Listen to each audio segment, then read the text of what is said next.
Hello friends, कैसे हैं आप सब। मैं विशाल सक्सेना आज आपके लिए एक नया टॉपिक लेके आया हूँ which is called mental peace.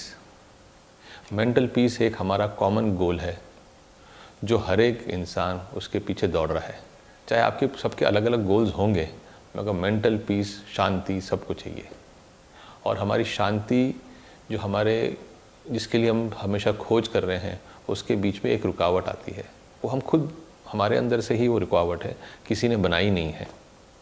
अगर वो रुकावट को आप हटा दें अपने लाइफ से, तो आप मेंटल पीस की तरफ धीरे धीरे बढ़ने शुरू हो जाएंगे। और वो रुकावट क्या है? वो है गुस्सा और ब्लेम करना दूसरों को। जब तक आपके अंदर गुस्सा रहेगा और आप दूसरों को ब्लेम करते रहेंगे, आप चाहे कोई भी काम कर लीजिए, आपका मेंटल लेवल हमेशा नेगेटिव की तरफ चलेगा और आपको मेंटल पीस नहीं मिलेगी। तो मेंटल पीस करने का सबसे जो फर्स्ट चीज़ जिन्हें हमको मेंटल पीस की तरफ बढ़ने के लिए हमें फॉरगिव करना चाहिए। बिकॉज बिना फॉरगिव करे ना गुस्सा कम होगा, ना ब्लेमिंग ख़त्म होगी। तो हमें सबसे पहले जो फॉरगिव करना चाहिए वो अपने पेरेंट्स को करना चाहिए। चाहे वो अलाइव हों, चाहे वो नहीं रहे हों दुनिया में, उनको हमें सबसे पहले फॉरगिव करना चाहिए। हर एक आदमी के मन में, चाहे उस पेरेंट्स ने कुछ भी किया हो, उनके अंदर कुछ ना कुछ उनके लिए थोड़ा सा वो रहता है कि हमारे लिए हमारे पेरेंट्स ने ये नहीं किया, हमारे पेरेंट्स ने हमारे लिए ये नहीं किया। अगर ये किया होता तो हम आज कुछ और बन गए होते। जो हम डिस्कस नहीं करते, मगर वो हमारे मन में रहता है। वो जब तक आपके मन में रहता है, तब तक आप पॉजिटिव चीज़ों की तरफ आप बढ़ ही नहीं सकते। क्योंकि वो नेगेटिविटी आपको हमेशा वो एहसास दिलाती रहती है कि आप जो भी अच्छा काम करने जा रहे हैं कि अरे मेरे पेरेंट्स ने ऐसा किया होता तो मैं ऐसा कर लेता। तो आपको क्या करना चाहिए? अगर आपके पेरेंट्स अलाइव हैं, आप अपना आपको जो भी नेगेटिव थॉट्स अपने पेरेंट्स के लिए आ रहे हैं और आप फॉरगिव करते हैं, आप वो लिख लीजिए और अपने पेरेंट को फ़ोन कीजिए, या उनसे शाम को अगर आप मिलते हैं तो मिलिए और उनको बोलिए कि आई एम सो सॉरी कि मेरे दिमाग में ये सारे ख्याल आए थे आपके बारे में, और मैं आज से ये ख्याल अपने दिमाग से रिलीज़ करता हूँ। I do not blame you for anything. इससे क्या होगा कि आपके पेरेंट्स के साथ आपकी बॉन्डिंग अच्छी बन जाएगी, बिकॉज वो भी समझेंगे कि आपके अंदर क्या चल रहा था। तो उनकी और आपकी एक अच्छी सी बॉन्डिंग बनेगी जो आपके एक अलग लेवल पे लेके जाएगी। हो सकता है आप कह रहे हैं यार इससे ऐसे कुछ नहीं होता। अगर ऐसे कुछ नहीं होता, आप जिस स्टेट पे हैं उसी स्टेट में हमेशा रहेंगे। बिकॉज आप चाहे कुछ भी अच्छा कमा लें, कुछ भी अच्छा कर लें, आपके दिमाग में एक ये जो चीज़ है, अपने पेरेंट्स को ने मेरे लिए अगर ये किया होता अगर तो मैं ऐसा बन जाता, और ये किया होता तो मैं ऐसा बन जाता, वो हमेशा आपके दिमाग में चलता रहेगा और आप कभी ग्रो आउट नहीं कर सकते towards mental peace. Mental peace हमेशा आपसे दूर ही रहेगी, चाहे आप कुछ भी अचीव करते रहें। और अगर आपने ये कर लिया तो आपकी पेरेंट्स के साथ अपनी बड़ी बॉन्डिंग बन जाएगी। अब आप कहेंगे कि अगर हमारे पेरेंट्स अलाइव ही नहीं है, अब हम क्या करें? जो आपके पेरेंट्स के लिए आपके मन में जो मलाल है, जो भी इश्यूज़ हैं, वो सारा एक पेपर पे लिख लीजिए पॉइंट वाइज। और उसको लिखने के बाद ज़रूरी नहीं है वो सारे पॉइंट्स याद आएँ, जो पॉइंट आपको याद आ रहा है वो आप लिख लीजिए और उस पेपर को लेके पानी में सहरा दीजिए या विसर्जन कर दीजिए या बहा दीजिए।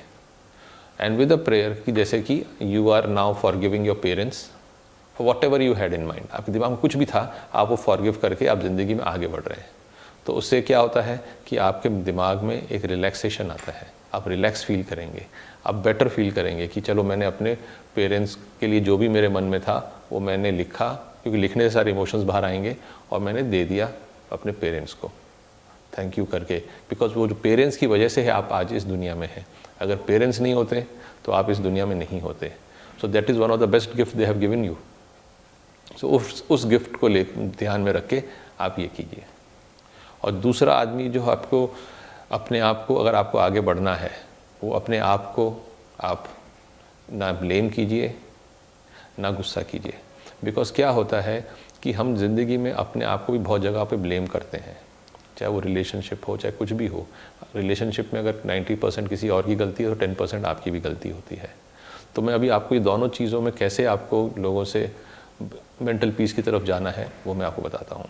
अगर कोई और आदमी ने गलती की हुई है, चाहे मे बी आपका मन मुटाव फॉर सम रिलेशन के लिए हुआ हो, या आपके बॉस की तरफ हो, या बच्चों की तरफ हो, किसी की तरफ भी हो, तो आप क्या कीजिए, वो सारी चीज़ें लिख दीजिए कि मेरे को ये चीज़ें गलत लगी, ये चीज़ें गलत लगी, ये चीज़ें लिख, कुछ भी द पर्सन का नेम और ये सारी चीज़ें आप लिखते चले जाइए।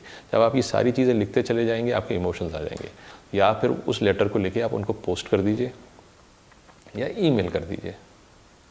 अब वो क्या सोचेंगे, you don't have to worry. आपने अपनी तरफ से पहल की and you have asked them to forgive, ठीक है। और आप अपनी तरफ से कह रहे हैं कि I forgive you also, because गलती आपकी 10% है तो 90% उनकी है, तो आपने भी उनसे फॉरगिवनेस मांग ली और आपने भी उनको फॉरगिवनेस दे दी। इससे क्या हुआ कि आप एक बड़े बन गए, कि आपने अपनी गलती भी मानी है और उनकी गलती के लिए उनको भी फॉरगिव किया और उनको ब्लेसिंग भी दे दी कि may you grow in life, I forgive you, may you grow in life. इससे क्या होता है, वो आगे की तरफ बढ़ गए। तो ये आपको एक इनर पीस देना शुरू कर देती है। और आपको अपने को कैसे फॉरगिव करना है वो बड़ा सिंपल है। हम कहते हैं कि हमने कुछ गलतियां की थी पास्ट में, आज से 2 साल पहले, 3 साल पहले, 4 साल पहले, तब आपका एक्सपीरियंस कुछ और था, तब आपकी समझ कुछ और थी। अब वो एक्सपीरियंस और समझ को लेके अगर आप अपने आप को ब्लेम करते रहें अभी तक, और यही ब्लेम आपका आगे तक चलता रहेगा, कोई भी आप अच्छा काम करेंगे आपके दिमाग में आपका पास्ट हमेशा आ जाएगा कि मैंने ऐसे गलत किया था, ऐसे गलत किया था, ऐसे गलत किया था। ठीक है, आपने जो गलत किया था उसे सीख भी तो ली थी ना, और उसी सीख को अगर आप, गलतियों को अगर आप पेपर पे लिख के खुद को ही लिखें, नोट टू माई सेल्फ, कि मैंने ये गलती की थी and I free myself now from these situations and have to become a better person. With that I note कि I have to become a better person and have to have a better future. जब आप ये चीज़ लिखेंगे अपने आप को note, और उस नोट को भी घर पे नहीं रखना, कुछ नहीं रखना, थैंक यू करके उसको भी सरा देना है पानी में, स्टेटिंग कि now I will be a better person henceforth. जब आप ऐसा करेंगे तो आपके दिमाग में जितनी भी खलल मच रही होगी कि मैंने ऐसा भी किया था, ऐसा भी किया था, वो स्लोली, इमीडिएटली तो नहीं जाएगी, बस स्लोली एंड ग्रेजुअली वो आपके दिमाग में कम होती चली जाएगी। जब ये सारी चीज़ें कम होती चली जाएंगी, नेगेटिविटी, तो आपके दिमाग में जगह बन जाएगी पॉजिटिविटी की। तो वो पॉजिटिविटी आपको फ्यूचर की तरफ लेके जाएगी और बेटर फ्यूचर बनाएगी आपका। तो दोस्तों, आप इसको ट्राई कीजिए, the art of forgiveness for mental peace. आप अपनी सारी चीज़ें लिखिए एंड जिसके साथ भी आपके साथ जो भी आपको लगता है ये गलत हुआ है वो सबको लिखिए, और जो आदमी अगर अलाइव हैं तो उनको पोस्ट कर दीजिए या उनसे जाके मिल के कह दीजिए, और अगर नहीं है तो वो लिख के उसको पानी में सरा दीजिए। और यस, अपने आप को ज़रूर लिखिएगा, so that you forgive yourself also, because you have to start loving yourself to get better results. तो दोस्तों, आपको मेरा वीडियो आज का कैसा लगा ज़रूर बताइएगा, सब्सक्राइब कीजिएगा, लाइक एंड शेयर कीजिएगा, और मिलते हैं आपसे अगले वीडियो में। तब तक के लिए bye, thank you and take care.